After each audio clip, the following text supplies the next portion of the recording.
ஏழு தலைமுறைகள் பாரம்பரியமிக்க ஒரே சித்த மருத்துவ ஸ்தாபனம் சேலம் சிவராஜ் சித்த வைத்தியசாலை. ஆண்கள் குறைபாடு மற்றும் குழந்தையின்மைக்கு பக்கவிளைவு இல்லாத சிறந்த முறையில் சிகிச்சை செய்து வருகின்றோம். தொடர்புக்கு 9842272250. சொந்தமாக யூடியூப் சேனல் நடத்த வேண்டுமா? நீங்களும் பிரபல ஆங்கர் ஆக வேண்டுமா? உடனே சேருங்கள் Pandey school of journalism. Contact 7388242242. நீதிமன்றம் சொன்னது மாதிரி 8 பெண்கள் தான் வந்து இது துணிஞ்சு வந்து புகாரா கொடுத்துருக்காங்க. இன்னும் நிறைய பேர் இருக்காங்க இதுக்கு பின்னாடி. அந்த நம்பருக்குள்ளேயே போக விரும்பல.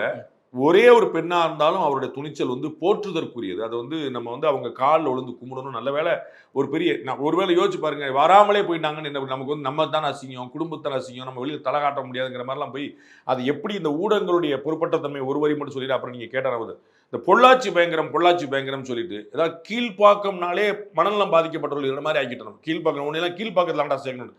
கீழ்ப்பாக்கம் மனநல மருத்துவமனையில் சேர்க்கணும் அப்படிங்கிறத வந்து கீழ்ப்பாக்கம்ங்கிற பின்கோடுக்கே ஒரு பெரிய கெட்ட பேர் இருந்துச்சு. அந்த மாதிரி பொள்ளாச்சின்னு பொள்ளாச்சியில் இருக்கக்கூடிய பெண்கள், தாய்மார்கள், சகோதரிகள், அவர்களுடைய மனநிலை, கல்லூரியில் படிக்கிறவர்கள், இதை மாதிரி அவங்களாம் எப்படி அவங்கெல்லாம் புரிந்து கொள்ளப்படுவாங்க, வெளியூரில் அவங்களாம் எப்படி பார்க்கப்படுவாங்கிற அந்த பின்விளைகளை பற்றி கொஞ்சம் கூட யோசிக்காமல் வந்து அவ்வளோ பெரும் துயரமான அந்த ஊரையே வந்து அது ஒரு அபத்தமான ஊர், கெட்ட ஊருங்கிற மாதிரி கொண்டு போய் நிப்பாட்டும். அது ஒரு பக்கம் இருக்கட்டும். 8 பேரா ஒருத்தராங்கிற இடத்துல நான் போல. அந்த 8 பேர் அவங்க கொடுத்துருந்தாங்கன்னா 8 பேர் வந்து காலில் விழுந்து வணங்க தகுதியானவர்கள். அதுலேருந்து அவங்க செஞ்சது வந்து ஒரு பராசக்தி செஞ்சிருக்கிற ஒரு வேலையை அவங்க செஞ்சுருக்கிறாங்க.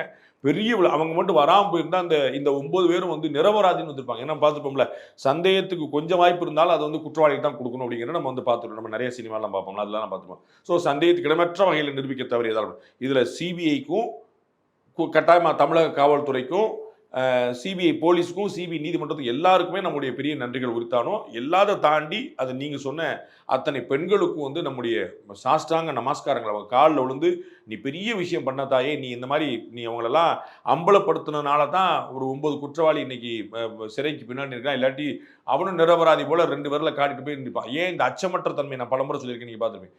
பல்லாவரத்து பக்கத்தில் ஒரு சிறுமியை இப்போ வந்து ஒரு பாலியல் வன்கொடுமை செஞ்சுருக்காங்க. 12 பேர், ஒரு சிறுமி 12 பேர், அதில் 7 பேர் சிறுவர்கள், 5 பேர் வந்து அடல்ட். மாறி ஏகப்பட்ட அந்த குழந்தைக்கு விவரமே தெரியாமல் அது வந்து கர்ப்பமாயிருச்சு. அதுக்கப்புறம் என்னன்னு கேட்டால் அந்த மாதிரி தனியாக வந்து வாட்டர் கேன் போட வந்தேன்னு சொல்லிட்டு அவன் ஃப்ரெண்டுன்னு போய் இதே மாதிரி வீடியோ எடுத்து பாட்டு மிரட்டி வச்சு பயந்த என்ன செய்யணும். இப்போ நான் சொல்கிறது 10 நாளோட ஆகும். இதை பற்றி எந்த ஊடகமும் ஏன் பேசலன்னு எனக்கு தெரியல. பொள்ளாச்சி சம்பவத்தை பற்றி எப்படி பேசி அரசியலாக்கி என்னெல்லாம் கொண்டு போயிடும். இப்போ பல்லாவரத்தில் இப்போ நடந்திருக்கு. நான் சொல்ல வர்றது அரசியல் இல்லை, திமுகவா அதிமுகங்கிறது. அந்த பசங்க கையை காட்டிட்டு அரசியல்வாதிகள் மாதிரி வந்து ஜெயிலுக்கு போகிறாங்க. போலீஸ் வந்து விசாரணை கூட்டு போகும்போது with all pride those boys were moving. எனக்கு அந்த குரூரம் நடக்காமல் இருந்ததே அப்படிங்கிறத எனக்கு ஆறுதல். நீங்கள் சொன்ன அந்த 8 பெண்கள் சாட்சி சொன்னதுனால. இல்லாட்டி அந்த குரூரம் அன்னைக்கே நடந்திருக்கும், 6 வருஷத்துக்கு முன்னாடி நடந்திருக்கும். அதுதான் நம்ம கவனிக்க வேண்டியது. இப்போ 10 நாளைக்கு முன்னாடி நடந்த விஷயம் கூட எந்த அளவுக்கு கவனம் பெற்றிருக்கு ஊடகங்கள் அப்படின்னு எந்த ஊடகம் சொல்லியிருக்கு நீங்கள் சொல்லணும். எந்த ஊடகம் தலைப்பு செய்தி போட்டுச்சு, எந்த ஊடகம் விவாதம் பண்ணுச்சு. 12 பேர், ஒரு குழந்தை. அப்போ அதை யோசிச்சு பாருங்க. அதை வந்து மாறி பண்ணி அது கர்ப்பம் தரிக்கிற அளவுக்கு அதுக்கு தெரியாமல், வீட்டுக்கே தெரியாமல். அப்போ என்ன கணக்கு? ஒருவேளை ஒரு பேச்சு அந்த குழந்தையோட கன்சென்ட் இருந்துச்சு அப்படின்னு ஒருத்தரை கலப்புறாருன்னு வச்சுக்கோங்க, ஒரு பேச்சு சொல்கிறாருன்னு வச்சுக்கோங்க. ஒன்று அது வந்து மைனர், அதை பற்றி. 2வது இதே பொள்ளாச்சி சம்பவம் போலே முதல்ல நான் வந்து அந்த உறவு கொண்ட போது இவனுடைய புருஷன் நினச்சி, என்னோட காதலன் நினச்சி நாளைக்கு புருஷனாக வருது.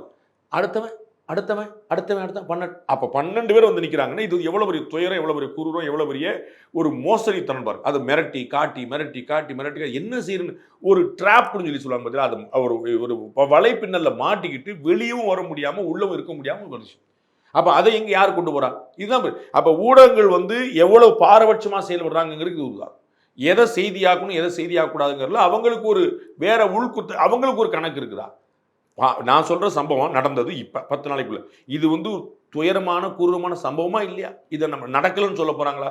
வந்தது செய்தி 13ஆம் பக்கத்தில் இத்துணுண்டு. நாங்கள் எங்களுடைய செய்தி போட்டோம். அப்போ எங்கே இது அப்படியே ஓரமாக போடுப்பா அப்படின்னு போகுதுங்கிறது பெரிய. நான் வந்து பொள்ளாச்சியோட தொடர்புபடுத்தியே நான் தலை போட்டிருந்தேன். நாங்கள் வந்து எங்களால் முடிஞ்சது பொள்ளாச்சியோட தொடர்புபடுத்தி போடுது. அங்கே ஒரு சம்பவம் நடந்துச்சு. ஏன்னா அதுக்கப்புறமா அது யாராவது அதை பார்க்க மாட்டாங்களா அப்படிங்க மாட்டாங்க. அதான் இந்த 9 பேரில் பெரும்பாலும் ஏஜ் வந்து பார்த்தீங்கன்னா எல்லாருக்கும் அந்த 9 பேரில் எல்லாருக்கும் 32, 33, 34 வயசு தான் இருக்குது. அது மட்டும் இல்லாமல் நீங்கள் அதிகாரத்தை பற்றி சொன்னீங்க. இதுக்கு பின்னாடி ஒரு அரசியல் ஒரு இன்ஃப்ளூயன்ஸ் இருக்குது. இந்த நபர்கள் வந்து அதிமுகவில் தொடர்புடைய நபர்களாக இருக்கிறாங்க அப்படிங்கிற ஒரு பேச்சு கூட எழுதல. எல்லாருமே ஏதாவது ஒரு இடத்துல தொடர்பில் இருப்பாங்க. தொடர்பில் இல்லாத ஒருத்தர் யாராக இருக்காங்களா? நீங்கள் விடுதலை சிறுத்தைகள் 4 பேர் தொடர்பில் இருப்பாங்க, பாமகவோட தொடர்பில் இருக்காங்க, பாஜகவோட தொடர்பில் இருப்பாங்க, ஒவ்வொருத்தர் இருப்பாங்க. ஆனால் பாஜகவுக்கு அதில் ஏதாவது ரோல் இருக்கான்னு பார்க்கணும். நீங்கள் வந்து ஒரு அரசியல்வாதிகள் 1000 பண்ணிட்டு போகிறாங்க, அதுக்கு நான் பின்னாடி வரேன். ஊடகங்களுக்கு ஒரு பொறுப்புணர்வு இருக்கும். நீங்கள் வந்து ஒருத்தர், நான் ஒரு பேச்சு சொல்கிறேன், ஒருத்தர் வந்து ஒரு பாலியல் வன்முணர்ச்சி செஞ்சிட்டார். அவர் வந்து அப்போ வாலிபர் பாலியல் வன்முணர்ச்சி செய்தார்னு போடுவீங்களா, திமுக பிரமுகர் பாலியல் வன்முணர்ச்சி செய்தார்னு போடுவீங்களா? உங்களுக்கு புரியுதா? திமுக பிரமுகர் அப்படிங்கிறத காட்டி அதை பண்ணியிருந்தாருன்னா திமுக பிரமுகர்னு போடும். உங்களுக்கு புரியுங்களா? ஒருத்தர் வந்து கடன் திவால் ஆகிட்டார் கட்டலை, அவர் வந்து என்ன போடுவீங்க, வாலிபர் கடன் முடியல, இல்லாட்டி பேங்க்ல வேலை பார்க்குற போடல, இல்லை ஏடிஎம்கே காரர் டிஎம்கே காரர் முடியல. அப்போ கட்சி இங்கே எங்கே வருது? உங்களுக்கு புரியுங்களா? இல்லை, கட்சியில் இருக்கிறனால நம்ம அதிகாரத்தை வந்து இன்ஃப்ளூயன்ஸ் பண்ணி என்ன வேணா பண்ணலாம் அப்படிங்கிற ஒரு இடத்துக்கு நகரனால தானே இது மாதிரி தைரியமாக பண்ணுறாங்க. அடுத்த பாயிண்ட் வரும், கட்சிக்காரங்க யாராவது தண்டிக்கப்பட்டிருக்காங்களா, நீதிமன்றத்தில் அதை பற்றி ஏதாவது ஒரு வார்த்தை சொல்லப்பட்டிருக்கா, ஒரு குறிப்பிட்ட அரசியல் தலைவருடைய குடும்பத்தை சேர்த்து விமர்சனம் பண்ணதுக்கு தடை வழங்கியிருக்கு நீதிமன்றம் முன்னாடியே, இன்னைக்கு இல்லை முன்னாடியே. இப்போ இந்த நீதிமன்றத்தில் வந்து என்ன போகிற கட்சிக்காரங்களா பண்ணியிருக்கீங்கன்னு ஏதாவது வந்திருக்கா? உடுமலை சங்கர் கொலை வழக்கில் வந்து அவருடைய கணவர் வந்து மனைவியோட குடும்பத்தை சேர்ந்தவங்க, கௌசல்யா குடும்பத்தை சேர்ந்தவங்க கைது பண்ணப்பட்டாங்க. அவங்கெல்லாம் வந்து எந்த கட்சின்னு நீங்கள் பார்த்துருக்கீங்களா? இது என்ன? அப்போ வந்து நீங்கள் ஏடிஎம்கே மேலே ஒரு புகார் வரும் அப்படின்னு படன்னு இன்னைக்கு நான் சொன்னேன் பல்லாவரம், அந்த 12 பேர் எந்த கட்சி? 12 பேர் ஒருத்தரும் ஒரு கட்சி, அதில் 5 பேர் அடல்ட்டு. அதில் ஒருத்தரும் ஒரு ஓட்டே போட்டிருக்க மாட்டானா, ஒருத்தரும் ஒரு கட்சிக்காரன் இருக்க மாட்டானா? யாராவது ஒருத்தர் விடுதலை சிறுத்தைகள், பாமக, தேமுதிக அப்படின்னு ஏதாவது ஒரு கட்சி பேர் நீங்கள் சொல்லியிருக்கீங்களா? அப்போ உங்களுக்கு எப்போ அப்போ ஊடகங்களுடைய அடையாளப்படுத்துற நோக்கம் என்ன? அரசியல்வாதிகளுக்கு என்ன தேவையோ அதை நான் எடுத்து கொடுக்குறேங்கிற நோக்கமாக இருக்கு. இன்னைக்கு நீதிமன்றத்தில் ஏதாவது தண்டனை வந்திருக்கா? நீதிமன்றத்தில் ஏதாவது அதிமுக பற்றி ஏதாவது பேச்சு வந்திருக்கா?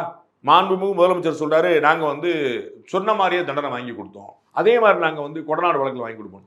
சொன்ன மாதிரியே வாங்கி கொடுத்தோம். சிபிஐ ஏன் அதிமுகவை அவங்க தொடர்புபடுத்தி பார்க்குறாங்கன்னா, நடந்தது அதிமுக ஆட்சி, அதிமுக ஆட்சியில் இருக்கக்கூடிய ஒரு கட்சியில் இருக்கக்கூடிய 2 பேர் இப்படி பண்றாங்க. அதிமுக ஆட்சியில நடந்தது அப்படின்னா அப்ப திமுக ஆட்சி நடந்து அதான் உங்களுக்கு பல்லாவரம் கேஸ் நான் சொல்றேன். அப்ப திமுக ஆட்சி நடந்து இன்னொரு உங்களுக்கு செங்கல்பட்டு பக்கத்துல ஒரு பெண் வந்து தூக்கு மாட்டி தற்கொலை பண்ணி இறந்துட்டான். அவர் வந்து இளைஞரணி நினைக்கிறேன், எனக்கு ரொம்ப நாள் ஆச்சுங்க, நான் மறந்துட்டேன். அது இளைஞரணி நினைக்கிறேன், அவர் பேரை எழுதி அவர் பொறுப்பு எழுதி அந்த மாதிரி இறந்துச்சு. என்ன செஞ்சீங்க? இப்ப இந்த 5 வருஷத்துக்கு நடந்தது என்ன செஞ்சீங்க? எந்த ஊடகம் போட்டீங்க? அதுக்கு என்ன செய்யுது? அப்ப திமுக சொல்றதா போலீஸ் பெண்கள் யூனிஃபார்ம்ல இருக்கிற பெண்களை வந்து ஆபாசமா தொட்டாங்க அப்படின்னு புகார் நம்ம கண்கூட பார்த்தோம் பொதுக்கூட்டத்தில். திமுக மேடையில நடந்த விஷயம், திமுக என்ன பண்ண நம்ம திமுக வந்து அப்ப திமுக இருந்து கட்சியில இருந்து எல்லாம் கொடுக்க போறோமா? அந்த 4 பேர் தப்பு பண்ணாங்க, பொறுக்கித்தனம் பண்ணாங்க, அந்த 4 பேர் நீங்க கட்சி எங்க வந்து கட்சி உத்தரவு போட்டு செஞ்சதா? திமுக உத்தரவு போட்டேப்பா அந்த மாதிரிலாம் செய்யுங்கப்பான்னு சொல்லுதா?